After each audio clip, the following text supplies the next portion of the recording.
Welcome, everybody. You are in the panel entitled Housing Solutions, Reducing Homelessness, Tiny House Communities, Social Enterprises, and Affordable Housing Policy. We are waiting for our incredible guests, and I'm sure they'll be along any minute. My name is Janny Castillo, and I am the Director of Community Outreach and Services at St. Mary's Center. We are a West Oakland-based senior service provider that is working with housed and unhoused seniors, extremely low income, every one of them. Of course, we made big changes, just like everyone else, for the COVID coronavirus crisis that we had. Sorry, I had a brain freeze. And some of those changes was that we had to close our incredible center that was a social hub for local seniors. So we moved into delivering food and supporting other organizations to deliver food and hot meals into settlements. And so we're very happy to do that. I do see one of my panelists in the room, Needa B. So I'm hoping she gets put on as a panelist so that we could begin the real conversation. I'll wait for a moment to see if that can happen. If we get Candice on, we got a full house. Hello, family. How y'all doing? How are you? Good, good. So now that you're here, I want to read your bio so that we can get really deep into the conversation as soon as possible.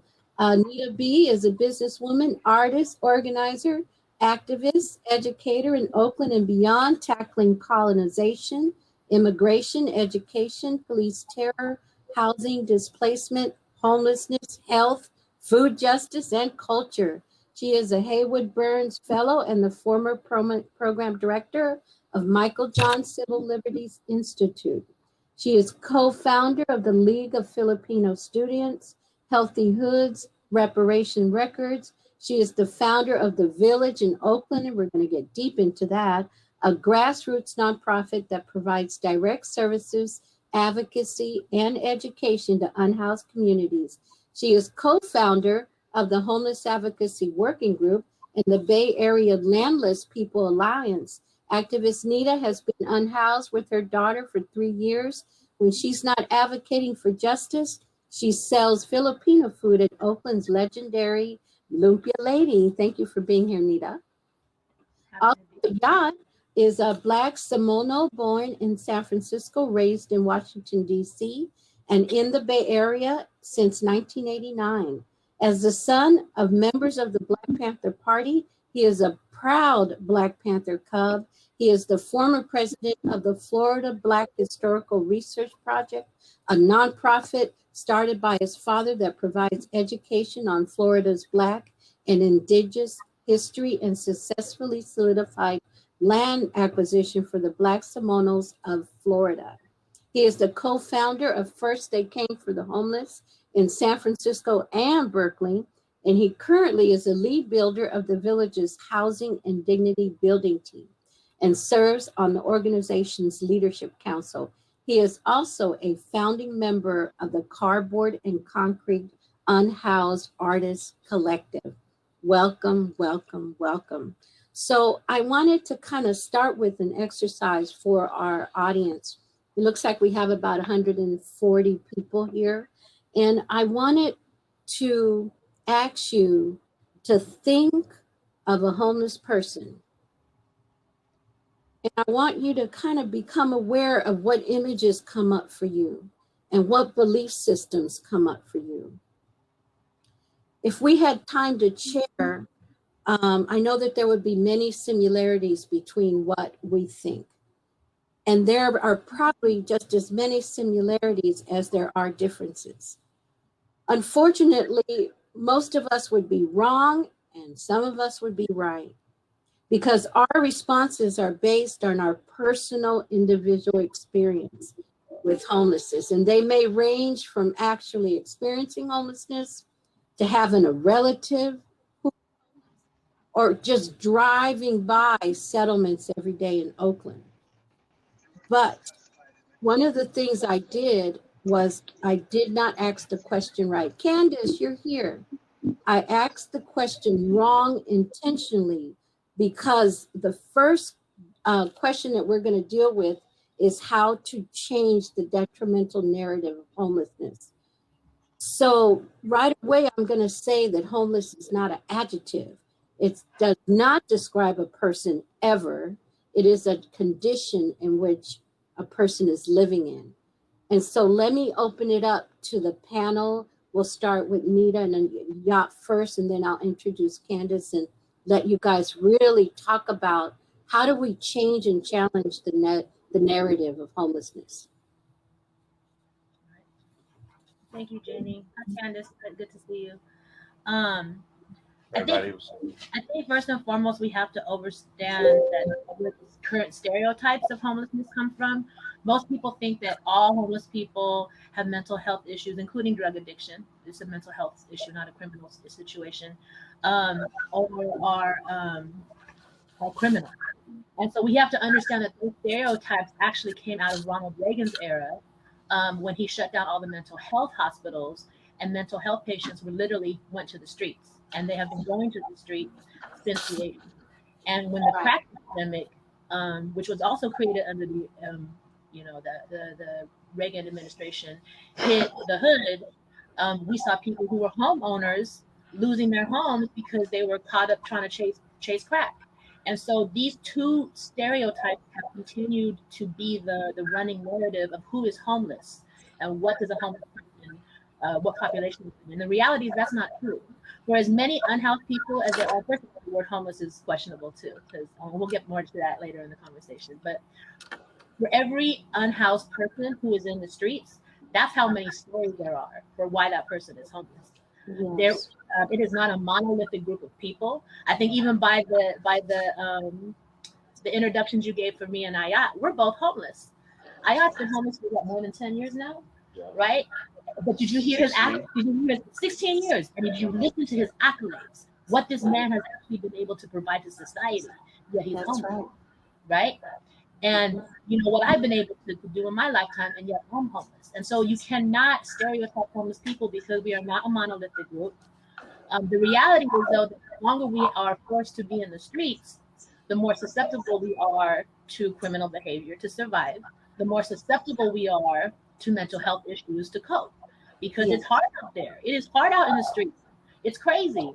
And so one of the ways that we challenge these stereotypes is through work that I know all of us have already been doing, which is media advocacy, of changing that narrative, of putting the voices of unhoused folks on the front line to let them speak for themselves, of this particular historic and political and economic moment we're in, of linking homelessness and this massive explosion of homelessness to this agenda of gentrification.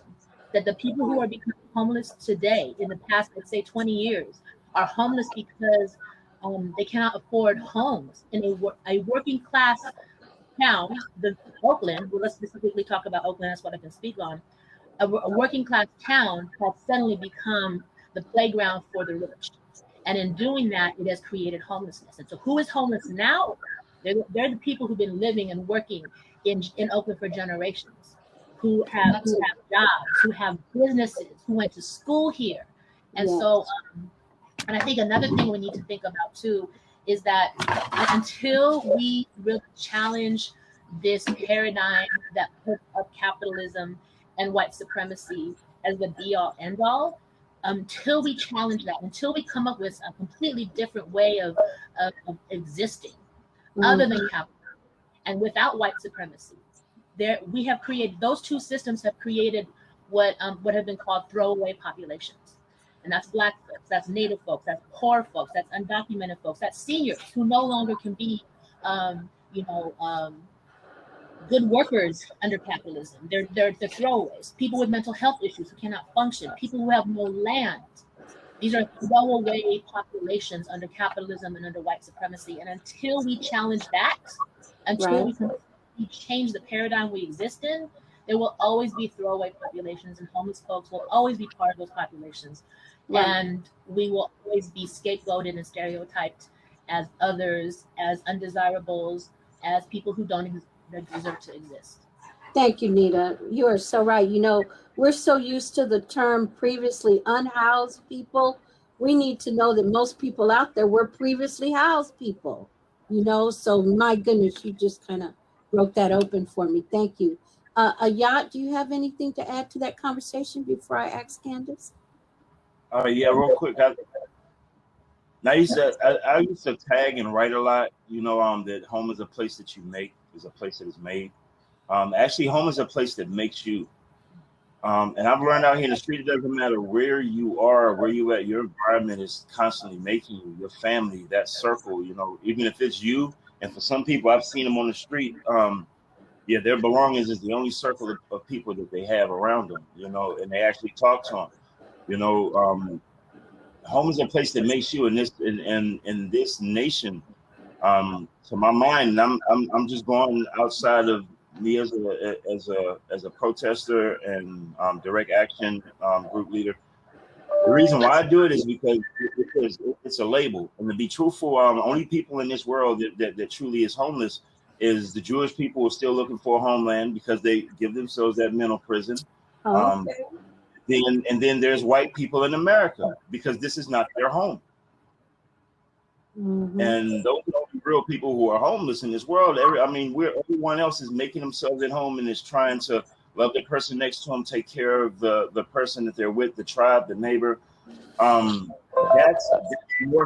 That's becoming that's having confluence with your environment, and that's what home is. What we have out here is a rip, and like my sister said, it's colonization. We're citizens, we're not human. We don't focus on the basics of our pillar of our existence as a species, which is food, shelter, and clothing. We have everything based upon money, upon power, and upon easing the fears and worries that society gives us mentally, and everyone walking around in a daze because money doesn't save anyone. Neither does I just listen to a few other things with everyone wishing that people would change laws and change policies. And it's like, no, you need to change your neighbor. You need to take hold of your brother and hold him subject. This American economy, this government, this colonized, it's gone too far, and we need to wake up. And that's why our environment is so oppressive to us and literally predatorial. To the word of fact that it wants to get our money, it wants to get our sweat, our work. Whether you in prison doing license plates or just I don't know, or a name on the books getting somebody money.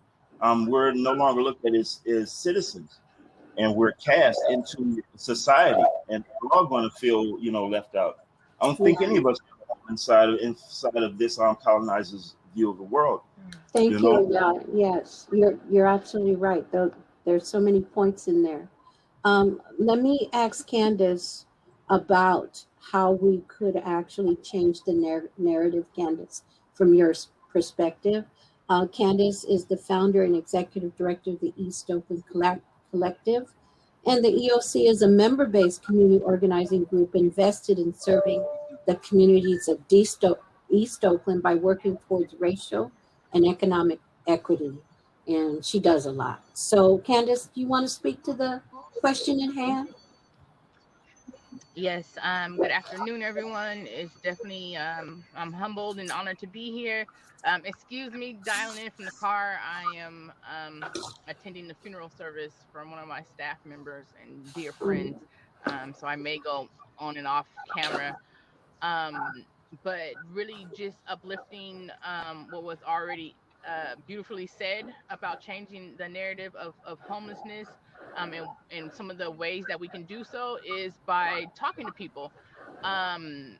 One of the things that you hear from some of our folks who are unhoused and unsheltered is being invisible, no one listening to them. And as Nita said, as many people that are unhoused, there's that many stories. So we're talking about millions and millions of True. stories. And part of changing the narrative is before you offer someone anything, you ask them, you know, you ask them what they want. You ask them what their experience has been with housing. Homelessness is not a cookie cutter thing. It is not simply a result of mental illness or addiction it can be trauma. People are living next to where they grew up. People are living next to their grandma's house. They're living next to what is familiar to them. So really understand.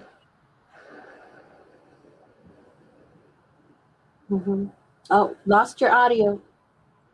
Sound is off. Unmute yourself, dear. All right, while you go ahead and fix the muting situation, I think it's time to bridge that conversation to talk about systems and policy change that we need in order to make this a better space for our people. So without me really explaining that, I want to let Ayat, if you're ready, to kind of jump in and think about what are some of the systems and policy changes we need to make it better, to reduce homelessness in our community. That's a hard one. See, for me, I'm gonna be respectable to the audience. For me, my homeless is a little bit different. I left out of being a supervisor after like 5-6 years, married. I walked out the house. Me becoming president, nonprofit, everything else that you read of my bio happened after 2005. After I was on the street, after I let go of that system doesn't work. I have literally become a more fuller being, be outside of that system, and unfortunately it takes like a lot of people go through these spiritual concerns and religion and real fast, and they say you have to go through this sojourn, and even it says you have to let go and you have to go out. And I kind of did that, and I can't say what need to be done to that system outside of if you don't plant roots, then it'll continue to fall. We're fixing everything on top of the system, trying to make it look good, It's the equivalent of fixing a house with a broken foundation. We're like this, teetering as a society, as a species, as a result of colonization all over the world, everybody in the same thing. So that policy looks like people like us on the ground actually being left alone long enough to do it. Because we must rethink and rebuild systems based on a lot of our cultural understanding with the Native community. Even a lot of them, unfortunately, I'm Black Seminole. Natives in Florida are not even Seminoles. Those are the ones, unfortunately, who sided against us after the Seminole Wars. Seminole used to mean black. Now you have to say Black Seminole. That's a result of colonization. I think the system that needs to take place needs to come from the ground up, and we need to be left alone to do it, and it not be turned into a marketing skill. And all of a sudden, millions of people getting these contracts, and in doing bastardizing what the Queen and other people like Candice and other people have done on the ground, and myself and Mike Zen, I shade to all fallen warriors, had to do under duress. Leave us alone. Let us get to it. And let other people, because shining stars. This is a human thing that's taking place. We're trying to evolve because the system is dropping. I don't believe a system can do. Sorry. I love that image that you just said. You're attempting to build something on a system that is teetering on the breaking. I mean, that I really resonate with that. There are still folks attempting to either fix this or create new ones. Needa, do you have anything to say about what that would entail if we needed to come together and do just that? Yeah, so I actually agree with that this system is, and I believe the system is designed this way. It's not broken. It's doing exactly what it's doing. Exactly what, got you. What it's exactly meant to do. So to fix something that was designed for our detriment is unrealistic. But for folks who want to continue to engage in the system that is designed to destroy it, first and foremost, you have to understand that there is nothing in place. I specifically talk about homelessness, right? And unhousing. There is nothing currently in place that works, period. There is nothing that works. Yeah. Everything, at least in the city of Oakland and the Bay Area in California, everything is temporary. All they're doing is shuffling unhoused people around from a tough shed to a shelter, back to the street, to a hotel, to a shelter, back to the street. It's that nothing is permanent, nor is it to scale. right? We've got at least 10,000, maybe 14,000 people in Oakland alone. Mm-hmm. And there are not enough shelter beds. The shelter bed system does not work. People are like, why don't you go to a shelter bed? A vast majority of us refuse the shelter bed system. I want folks who have never had to deal with a shelter bed to realize this. You have to bring any of your property, so you're not allowed to bring anything in, except what you can carry. The shelters tend to be filthy. Honestly, they're filthy. You're put in a room with a whole bunch of people, which causes drama because everyone's at a different place. And then you have to be there at a certain time to stand in line. That doesn't mean you get to get in, if the line is long enough. And then you got to get out by like 7 o'clock in the morning, and then repeat it again the next day. That's broken. That actually causes someone to be in a loop where their entire loop is figuring out how am I going to get to the bed that night, what I'm going to do when I get out that bed, and what I'm going to do with my stuff. And you're just stuck in this loop that you don't ever get to get out of. And it causes more trauma. Everything that we have seen is inhumane. It does not treat unhealthy people as humans. It believes that we should be happy for whatever was tossed to us. That means a dirty hotel room. That means a hotel room that doesn't have electricity. That means a shelter bed that has bedbugs in it. That means day-old food we call house people normies, that a normie would never even touch. So it's inhumane. It's ill-informed primarily because they do not listen to unhoused people. Every single solution you see out there and how it's currently manifested, maybe the idea came from an unhoused person, but how it's being implemented, how it's being created, there was no input from unhoused people. So imagine a plight that you're dealing with, being a single mom, losing your job, being a Black or brown person navigating through racism in America, being a woman who is not getting her fair share of wages or compensation for her work.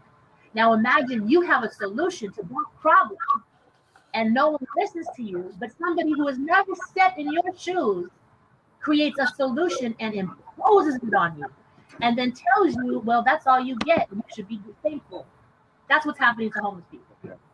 Another thing to think about in terms of the system, a vast majority of politicians, of nonprofit executives, of service providers, not all of them, not Jamie, not Candice, right? But a vast majority of them who do this as career work are straight up bullies. It's like this weird psychological thing, like people who are attracted to do this work and have complete control and power over a vulnerable person who has nothing tend to have these bully tendencies. And so I think there also needs to be a reframing and like criteria for who actually gets to get these jobs. Because if you don't like Black people, you certainly should not have these jobs. And that's the administration of our city, anti-Black. The person who is in charge of homeless interventions for the past few years, Joe DeVries, is anti-Black. So is Libby Schaaf. I don't care what she says or what her PR says, her actions show otherwise. These are people who have totally no sensitivity to folks who are in crisis. That needs to change. Like I said, the shelters don't work. These tough sheds that they created don't work. What's also in place with the policies related to what I'm saying is that unhoused people come up with the ideas. Those ideas, those solutions are bulldozed. In our situation, every time we come up with an idea, which is an autonomous, fully running clean and sober encampment of tiny houses and RVs, is bulldozed. And then those ideas are taken, they're morphed into tough sheds. They're morphed into cabins. They're morphed into tiny house villages. They're morphed into RV sites that have no input from unhoused folks. Meanwhile, the unhoused folks who came up with those ideas are criminalized. They're dismissed as liars. I've constantly been, the mayor, Joe DeVries, have constantly in public claimed that I'm a liar, just a flat out liar, or that I'm not in touch with the reality, that I don't know what I'm talking about.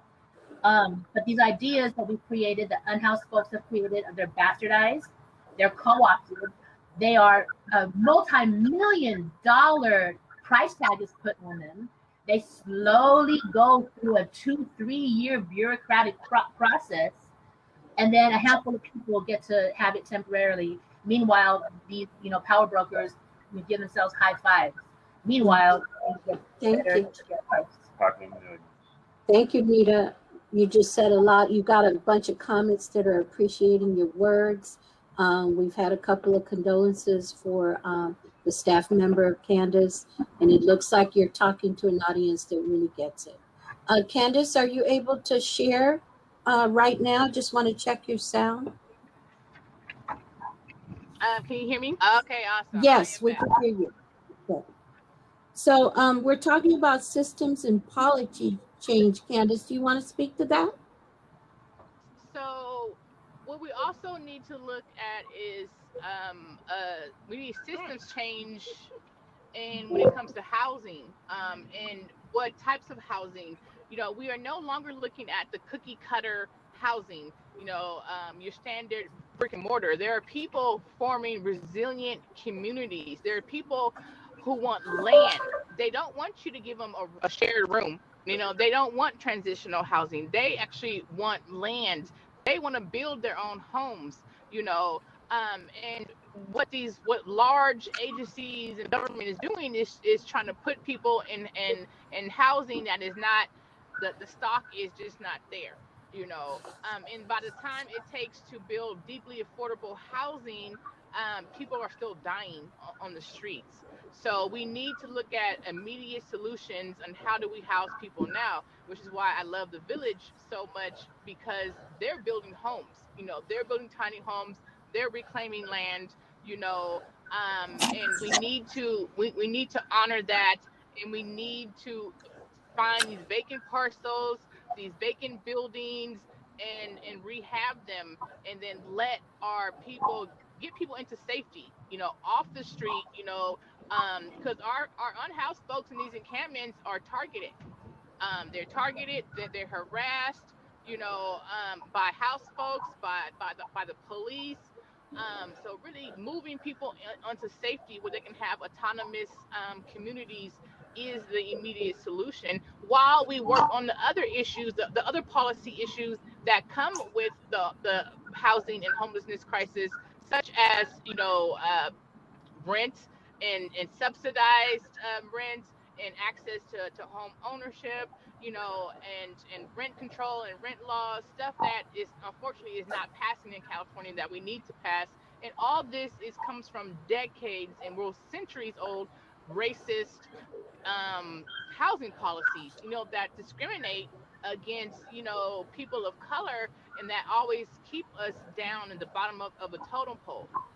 So until we address systematic racism, and until we actually look at housing as a human right, we are not going to be able to make a dent in the homelessness crisis, because we need the elected officials, we need the politicians, and we need, honestly, to get on board. Thank you, Candice. There are statistics that says about 74% of the people who live outside in the city of Oakland are African American. So I think you're right on point about that. I also teach a housing class to unhoused folks, and I always ask them, define home for me. I don't define home for you. I might always get surprised by the answers, but I've learned to really accept that we have got to let people be, and support them in any way we can. Let's move right into looking at those solutions, because I want to make sure that we have time to really talk about the village and the communities that you set up, and talk about Candice, and really share what an organized settlement looks like, because I know that they are out there. So let's see. Let's start with Candice. Candice, let's move right into what is working out there in Oakland where you are. Go ahead and share some of those strategies that's working out there. Okay. What we see working is community-based strategies. That's how EOC got into this work, is actually working directly with unhoused folks who are living curbside. We are seeing, empowering unhoused folks to be able to advocate for themselves. We are seeing, upgrading essentially in encampments, applying portable toilets, hand washing stations, food service,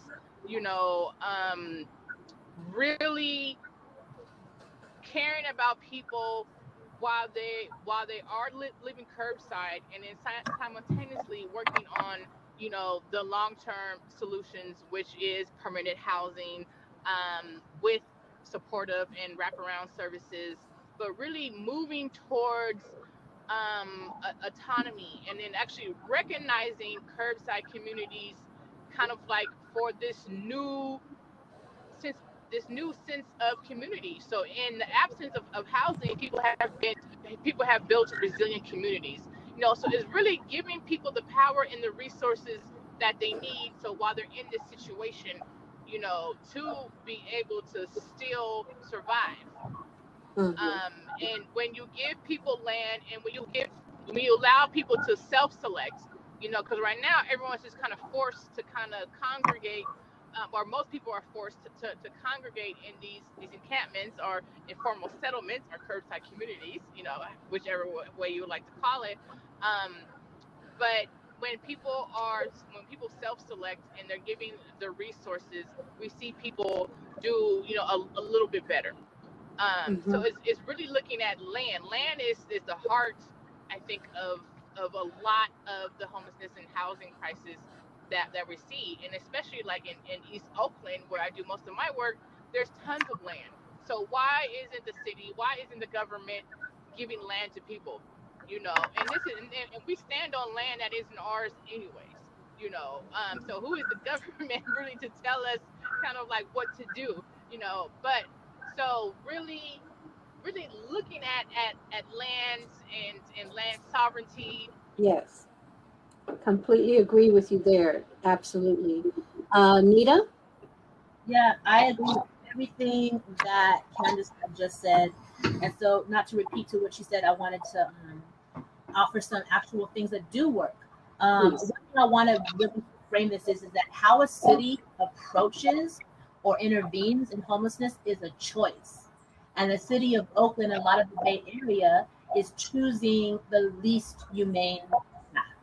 And so I want to highlight places around the world where the cities have actually, the governments have actually chosen a humane path to work with people, to not criminalize them, but to uplift their situations until permanent housing is built, or to just give them permanent housing. Here in the United States, two places that I really would like people to look into. In Seattle, Washington, that's kind of like for like 17 years now, there's been a homeless, unhoused movement of unhoused people taking land and building tiny houses. And of course, they had a fight with the local government where they were trying to stop, and they won. And then what happened? Many autonomous, meaning unhoused people, followed that path, and created their own tiny house villages, their own tiny house communities, and they're autonomous. And then there's the other path where there's government-run communities, and they're not as draconian as what we're seeing happening here in the Bay Area. I want to also highlight Salt Lake City, Utah. That's a very distinct decision.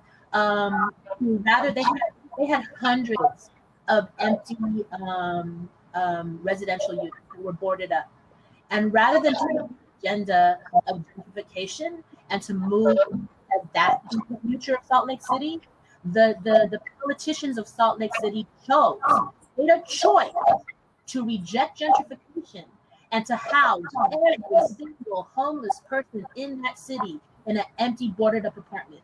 And they actually eradicated homelessness in Salt Lake City. People should study that. I want folks to take a look at what's happening in Sri Lanka.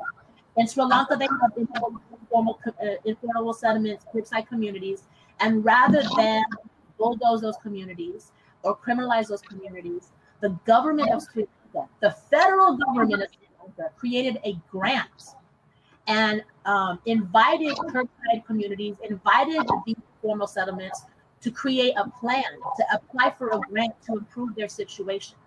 And so what's happening in Sri Lanka is that communities, curbside communities and formal settlements are coming closer together.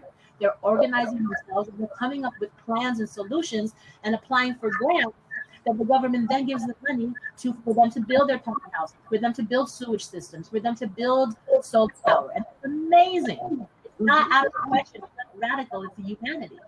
I want folks to think about in Mexico. There's a part in Mexico City, not Mexico City, it's on the coast. The government of Mexico gave a shanty town beachfront property. They didn't turn it into a resort. They gave this massive unhoused community beachfront property to create their own communities there. That's huge. If you look at the Zapatista movement, and this is where I like to align with the Zapatista movement, the land people movement in Brazil. That's people, that's landless people, that's indigenous people who have lost their lands, taking their land back and building their own infrastructure, building their own governance, building their own schools, their own homes, their own health clinics. These solutions that I just offered what works. And I would hope and pray that one day here in California, here in the rest of the United States, we could start embracing those things and actually taking that path instead of criminalizing folks, but instead of shuffling people around from place to place for temporary residence. I think it would be great if we could link to some of those solutions that you just called out, maybe through an email process, Needa, because I'm very interested in learning more about that. Thank you so much. I want to jump for a minute because we're running out of time, because I think one of the things we have to really, really talk about that we spoke about in almost every answer that you gave is the importance of making sure that the solutions come from our people who live outside. And so Ayat, let me just go to you first, brother, about really understanding and letting people know how important it is to make sure that, you know, your voice and your ideas and your solutions are there from the very beginning to the end. Yeah, man. Thank you. Bless the Lord. I want to, and with that question, I'd like to give thanks to the ancestors of all here, mine in particular. And I want to mention, it's when it comes to letting go, you have to be willing to take space out here. Like I said, most of the things that I've done, I've had 2 businesses. I've had a crash out business. After my daughter's mom passed, I had to become single dad while homeless. So, you know, of course, I went back into the daily grind because, unfortunately, I hadn't created home. I can't, you know, grab my babies and have them out here fighting with me. You know, who knows what will happen? You know, police, what have you. All right. So the point is, whenever it comes to being out here, when you're homeless and you're on the street, it's not like you become worthless. All of my skills, all of my thoughts, all my ideas about society. What was good was that I had a whole lot of things that was good moralistically put into me by a single Black mom. That was a Black Seminole. When I saw my, there was a Black Panther. And when I saw my father, who was in and out, when me and him finally got to click at 17, I was given carpentry skills, how to read blueprints at 17, 18. So my teachers tell me nothing, and my boss couldn't. I got into my own business. We don't have to worry about. If we didn't have to worry about waking up and how we look, if we can get rid of that stigma, people who are on the streets are actually the most powerfulest people when it comes to the revolution. They don't have a boss to answer to, you know. They don't have to worry about what the neighbor's looking like. A lot of us don't have our kids on our hip, you know. Unfortunately, when it comes to we're coming to this new thing of equity that we talk about all the time, because if I don't clean up my spot, if I don't every now and then got something you can give me, and if I know police or somebody else come over here try to rob my stuff, if you're not willing to fight that person with me, well, you're not a viable neighbor. I kind of don't want you around me. You know, move over there, set your tent up over there because you're a witch wife. So when it comes to being out here on the street, we need to be more resilient and realize we're not thrown away. We just need to reinvent ourselves and reinvent the society, because unfortunately the people who are working, getting up every day, they're too damn scared to think like this, honestly, because they don't want to be like this. That's why most of the people on the street are used. The lower class have always been used as a fear factor for the middle class. So they'll always keep on reaching for the top. They never want to be like them, you know? And that's how we're ostracized. And people who are on the street just need to realize, and it's wapachuli for me, because I believe, you know, and that's an old Native term, just like old Black Native term. You know, it means I'm here. You know, I'm going to make every person, place, and thing I touch better. you know, and how I love them, you know, or I am Yeah. not godly, or I am not worthy, you know, of this breath, you know, and that is the Black natives were here, and that's the reason why we're erased from history, you know, and that's the way I see it. And I wish our people would wake up. You know, you are the most powerful in the street because you have you. It's not that you don't have any obligations. You don't have to get up and punch a clock. You have more time to work on humanity, you know, than anyone else. And that's why I'm out here soldiering. That's why first they came for the homeless, the here, there encampment. You know, blessings to them. You know, we first they came to the homeless, we sanctioned and had that camp built. They wasn't ready to go to the next step, you know, which is build our house and take land, you know. And respect to them, they're part of the circle. I love them, you know. That's why I'm in the village as a builder right now, because you have to take it and you have to use what's inside of yourself and mold your environment, you know, and you have to believe that you're worth that, you know, because everything else is a list of 200 to 300 things that tells you what your tag is and how much you're worth in society. If you don't wake up, man, people on the, if you us out here on the street, you know, and advise that to people that you talk to, you know, you have all day to work on it, you know, and it's bad, as hard as it is being out here, you know, man, you know, think of it and demand it when you come up with something, you know. We You sound like a leader. Excellent. Yeah, man. Excellent. There's a question. I'm gonna see if Candice can also speak to the issue at hand. But let me throw in this question. I think we could roll it in.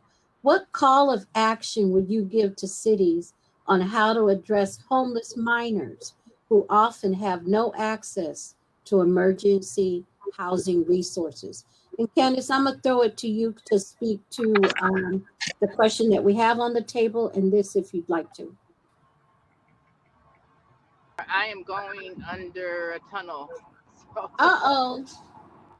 You want me to pass it and then come back to you? All right. Can you speak a little bit to it, Needa? And then we'll send it to Candice as soon as she comes back on. The question about what to do with homeless minors. Yeah.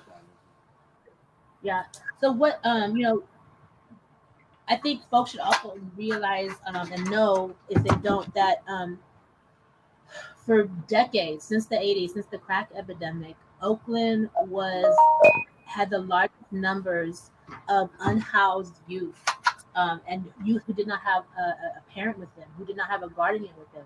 Oakland led the country with unhoused youth living on the street, and that is a direct result of the crack epidemic. And so what to do, services, like I think because of that, there was already things in place here in Oakland. Many of the after school programs and the public schools had services on site for unhoused folks, for unhoused youth. We had Covenant House here in Oakland, which was an after school program that also ended up developing shelters for youth. And that Fred Finch too. What's that? And Fred Finch. Remember Fred Finch? Yeah. I think the problem that we see with that is that once there's nothing in place for once homeless minors age out of being minors. And so what also added to that huge number was that youth would be getting into the foster system, which is, you know, a broken system itself. Youth would be getting into like Covenant House, which is a great program, would get into, you know, Dream Catchers, which is a great program. But once they hit that exit mark, they were exited out, and they were exited out with nothing. And so I think there's this unnatural like stop that is put. You know, just because someone turns 24 doesn't mean that suddenly they're ready to be on the street on their own. What happens to that person when they turn 24? What kind of services are in place? What kind of support networks are in place? What kind of permanent housing is in place? What kind of job training is in place? So when that person, before they turn 24, so then when they turn 24, they're exiting into like a full-fledged life as a housed adult with skills and a job, if not the potential to get a job. And so I think that's a piece that's missing. And then I know that there's a nonprofit in Berkeley, Youth Spirit Artworks, that kind of got on the whole tiny house movement that we had started here in Oakland, and they were able to secure funding and secure land from the city of Oakland to start a tiny house village for youth. And so that's the right direction to go in. And I think that it becomes even more right if the youth are leading it, if the youth are leading it. And that, again, that piece that's missing. What happens when the youth become 24? Where do they go then? That's completely doesn't exist. And Thank so that you. focus needs to be put on that. Thank you. Candice, are you back with us? I'm back. Can you hear me? Yes, ma'am. Yes, ma'am. Do you want me to reiterate the question, or you got it? I got it.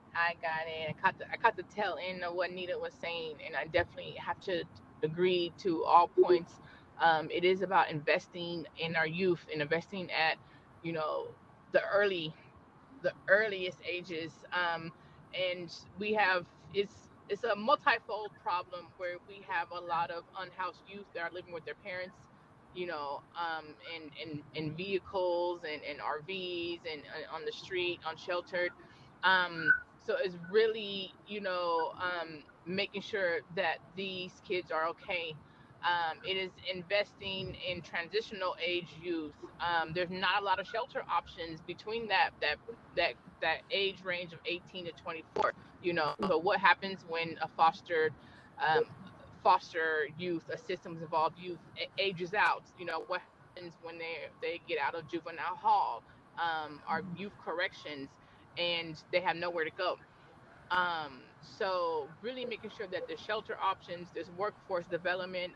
Anita said it well, that it is making sure people are equipped with all the tools, from job training to how to cook, how to balance a budget, you know, so that when they hit that age and they are, you know, thrust into the adult world where they may not have had parents, or a support network to really give them that foundation, that's so that they are already equipped to deal with that, and they don't end up, you know, falling into chronic homelessness.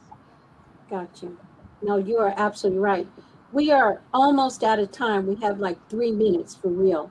And you know something? I just want to allow you guys to say a couple of words about the importance of direct action and what that means to reducing homelessness in our community.